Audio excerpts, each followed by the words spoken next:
Bismillahirrahmanirrahim. Assalamualaikum warahmatullahi wabarakatuh. Alhamdulillahirrabbilalamin. Pada kesempatan kali ini, di dalam video ini saya akan sedikit membahas terkait hak dan kedudukan anak setelah perceraian orang tua serta kewajibannya. Nah, pada kesempatan kali ini juga saya mengambil dari referensi dari salah satu buku yang berjudul Analisis Jurisprudensi karya Dr. Haji Muhammad Fauzan Januari MAG. Nah, baik, untuk mempersingkat waktu, di sini saya akan mulai pembahasan yang pertama, yaitu kewajiban orang tua terhadap anak setelah perceraian. Dalam pasal 9 Undang-Undang Nomor 4 Tahun 1979 tentang kesejahteraan anak menyebutkan bahwa orang tua adalah yang pertama-tama bertanggung jawab atas terwujudnya kesejahteraan anak, baik secara fisik, jasmani maupun sosial. Lalu, tanggung jawab orang tua atas kesejahteraan anak mengandung kewajiban memelihara mendidik anak sedemikian rupa sehingga anak dapat tumbuh dan berkembang menjadi orang yang cerdas, sehat, berbakti kepada orang tua, berbudi pekerti luhur, bertakwa kepada Tuhan Yang Maha Esa, dan berkemauan serta berkemampuan untuk meneruskan cita-cita bangsa berdasarkan Pancasila. Nah, jadi di dalam pasal 9 Undang-Undang Nomor 4 Tahun 1979 bahwasanya orang tua merupakan pertama-tama yang harus mendidik dan juga bertanggung jawab atas terwujudnya kesejahteraan anak, seperti itu.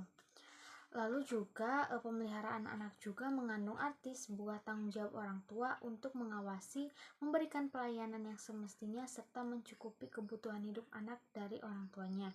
Nah, kewajibannya untuk melakukan pemeliharaan terhadap anak bersifat tetap sampai anak mampu berdiri sendiri. Nah, jadi pemeliharaan anak di sini bahwasanya orang tua memang memiliki tanggung jawab yang sangat besar, mulai dari mendidik, menjaga, kemudian pemeliharaan serta anak sampai bisa berdiri sendiri, seperti itu.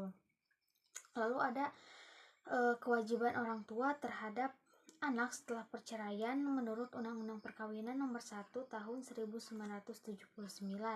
Yang pertama, bahwa kedua orang tua wajib memelihara dan mendidik anak-anak mereka sebaik-baiknya. Jadi orang tua di sini dituntut ataupun diwajibkan untuk mendidik anak dengan sebaik-baiknya gitu, agar si anak itu bisa berkembang dan terwujud semua pencapaiannya. Lalu yang selanjutnya, kewajiban orang tua yang dimaksud dalam ayat 1 pasal ini berlaku sampai anak-anak itu kawin atau berdiri sendiri. Kewajiban mana berlaku terus meskipun perkawinan antara keduanya putus. Nah, jadi meskipun si anak sudah menikah, jadi bahwasanya di dalam undang-undang ini dijelaskan bahwa orang tua bertanggung jawab sampai si anak menikah atau bisa berdiri sendiri. Meskipun memang pernikahannya itu putus, maka itu menjadi tanggung jawab orang tua. Lalu yang selanjutnya, kewajiban orang tua terhadap anak setelah perceraian menurut kompilasi hukum Islam.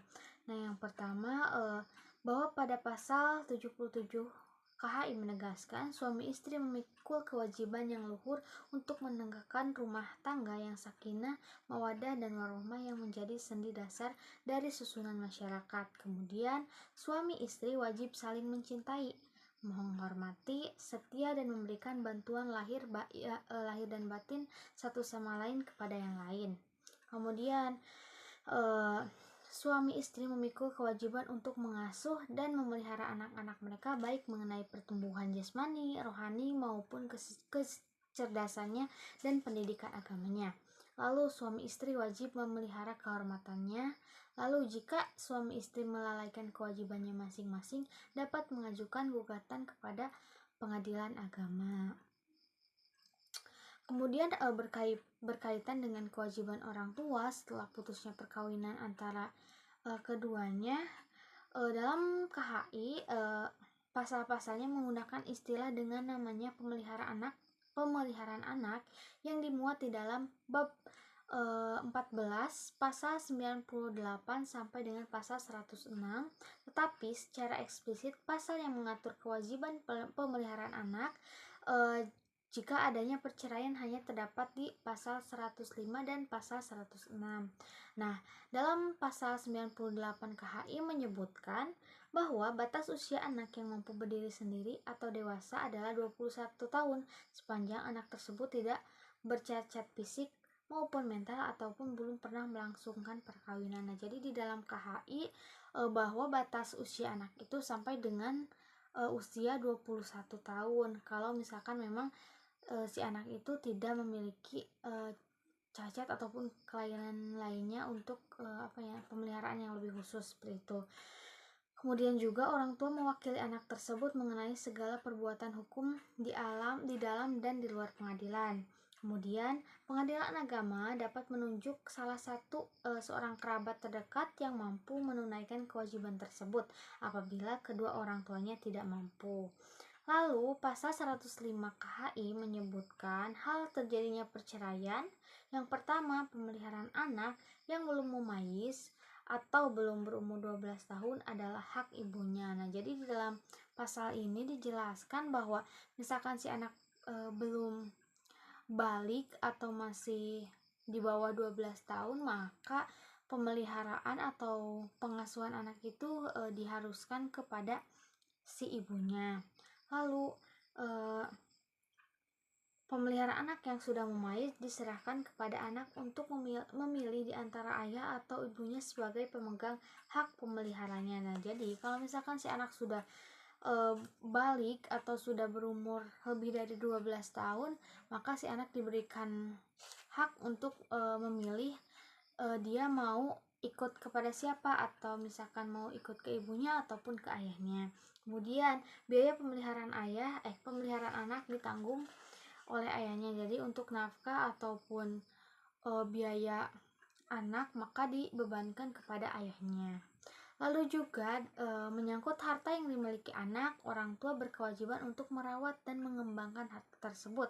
Hal ini diatur di dalam pasal 106 KHI yang menyebutkan yang pertama, orang tua berkewajiban merawat dan mengembangkan harta anaknya yang belum dewasa atau masih di bawah pengampuan dan tidak diperbolehkan memindahkan atau menggadaikan kecuali karena keperluan yang sangat mendesak ataupun darurat.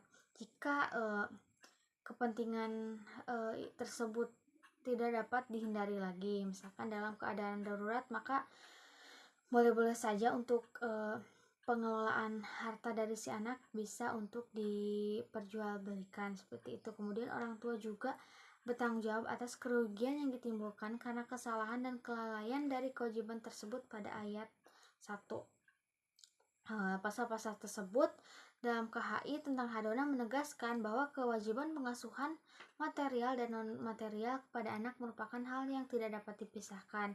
Lebih lagi, KHI membagi tugas yang harus dilakukan oleh orang tua sekalipun mereka telah berpisah. Anak yang belum mumayyiz tetap diasuh oleh ibunya, sedangkan pembiayaan tetap menjadi tanggung jawab dan kewajiban dari ayahnya.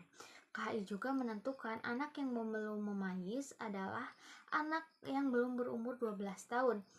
Ada hak bagi ibu untuk memeliharanya, sedangkan apabila anak tersebut sudah mumayyiz, ia dapat memilih antara ayah atau ibunya untuk bertindak sebagai pemeliharaannya. Nah, jadi jelas ya, dapat disimpulkan perbedaan dari Undang Nomor 1 Tahun 1974 dengan kompilasi hukum Islam, bahwa di dalam kompilasi hukum Islam bahwa batasan usia anak yaitu belum mumayyiz atau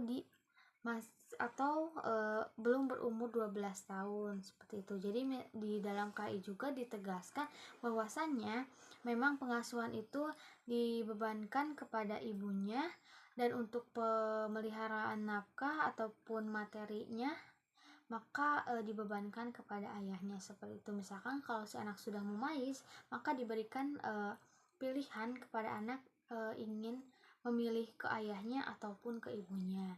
Mungkin hanya itu yang dapat saya sampaikan. Kurang lebihnya mohon maaf. Wassalamualaikum warahmatullahi wabarakatuh.